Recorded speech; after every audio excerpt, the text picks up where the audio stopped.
महाराष्ट्रामध्ये सर्वात जास्त अतिवृष्टीचं जे संकट आहे ते धाराशिव जिल्ह्यातील शेतकऱ्यांवर आलं होतं। उपमुख्यमंत्री एकनाथ शिंदे साहेब आणि मी धाराशिव जिल्ह्याच्या दौऱ्यावर असताना अनेक शेतकऱ्यांनी आपल्या भावना त्या ठिकाणी व्यक्त केल्या होत्या आणि अतिशय दारुण अवस्था त्या शेतकऱ्यांची होती।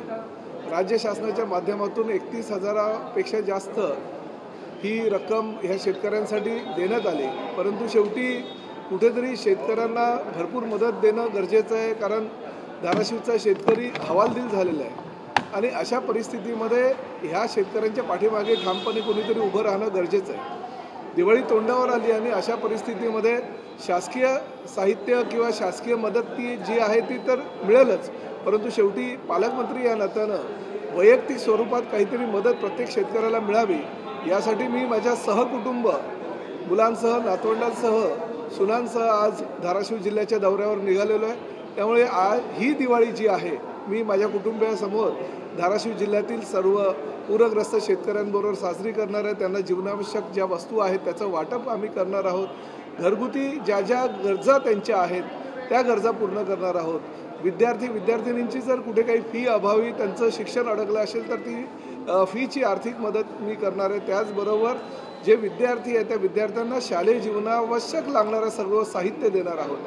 काही लोकांना अजूनही अन्नधान्याची गरज आहे, ते अन्नधान्य आणि जी काही साधनसामुग्री त्यांना लागते तीही देणार आहोत आणि त्याचबरोबर दिवाळीचे फटाके आणि त्याचबरोबर दिवाळीचं फराळ हा त्या शेतकऱ्यांच्या कुटुंबियांना देणार, जेणेकरून असं त्यांना वाटता कामा नये की पूरग्रस्त आपण असल्याकारणानं आपली परिस्थिती ही दारुण झालेली आहे।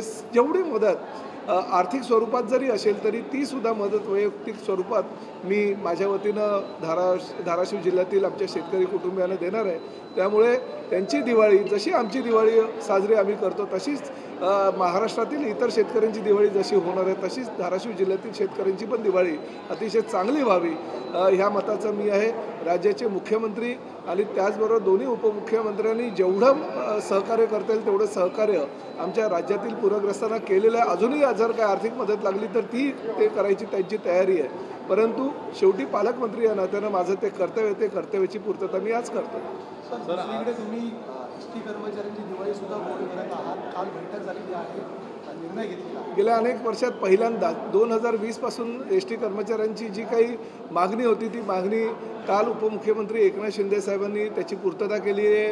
उपमुख्यमंत्री अजितदादा पवार आणि मुख्यमंत्री श्री देवेंद्र फडणवीस साहेबांनी सुद्धा त्यामध्ये लक्ष घातलं होतं आणि सांगितलं होतं की एसटी कर्मचाऱ्यांनी जी काही संपाची हाक दिलेली आहे आणि न्यायालयानं पण त्यांना परवानगी दिली होती, त्यामुळे एसटी कर्मचाऱ्यांची दिवाळीसुद्धा अतिशय चांगल्या पद्धतीने व्हाव्या यासाठी शासनानं पुढाकार घेतला। एकनाथ शिंदे साहेबांनी काल बैठक घेतली आणि बैठकीमध्ये 51 कोटी रुपये 6,000 प्रति कामगार ह्याप्रमाणे 85,000 कामगारांना आम्ही देणार आहोत।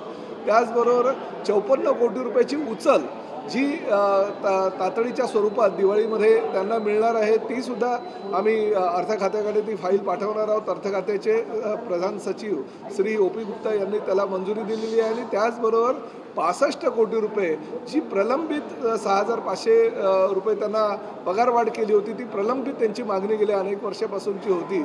अशा पद्धतीनं 65 कोटी रुपये 54 कोटी रुपये आणि 51 कोटी रुपये अशा प्रकारची मदत राज्य शासनाच्या माध्यमातून दिवाळीपूर्वी सर्व एसटी कामगारांना मिळणार असल्याकारणानं त्यांची दिवाळीसुद्धा गोड होणार आहे। त्यांनी पुकारलेला संप मागे घ्यावा अशी विनंती शासनाच्या वतीनं मी केली होती, तो विनंतीसुद्धा त्यांनी मान्य केली आहे। निवडणूक आयोगाच्या विरोधामध्ये पुन्हा एकदा विरोधक एकवटलेले आहेत। आज निवडणूक आयुक्तांना भेटण्यासाठी शरद पवार, उद्धव ठाकरे, राज ठाकरे आणि अनेक नेते जे आहेत ते येणार आहेत, असं होतं। बघा, शेवटी निवडणुका आहे, स्थानिक स्वराज्य संस्थांच्या निवडणूक आहे। पुढील महिन्यामध्ये नगर परिषदा, नंतर जिल्हा परिषदा आणि महापालिकेच्या निवडणुकांच्या पार्श्वभूमीवर विरोधी पक्ष म्हणून काहीतरी करावं असं त्यांना वाटत असल्याकारणाने त्यांनी ही भूमिका घेतलेली आहे। मला असं वाटतं की आता राज्य शासनानं जेवढी काही मदत शेतकऱ्यांना केलेली आहे, कारण पूरग्रस्त शेतकऱ्यांचा विषय हा राज्य शासनाच्या वतीनं माननीय मुख्यमंत्र्यांनी दोन्ही उपमुख्यमंत्र्यांनी सोडवलेला आहे। हातामध्ये दुसरं विरोधाचं काही हत्यार नसल्याकारणानं किंवा आयुध नसल्याकारणानं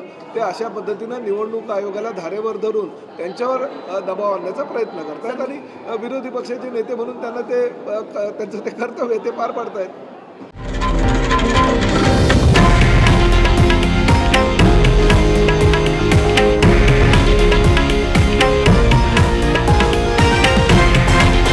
हे आहे देशातील नंबर 1 न्यूज नेटवर्क आणि आपण पाहत आहात TV9 मराठी, एकमेव.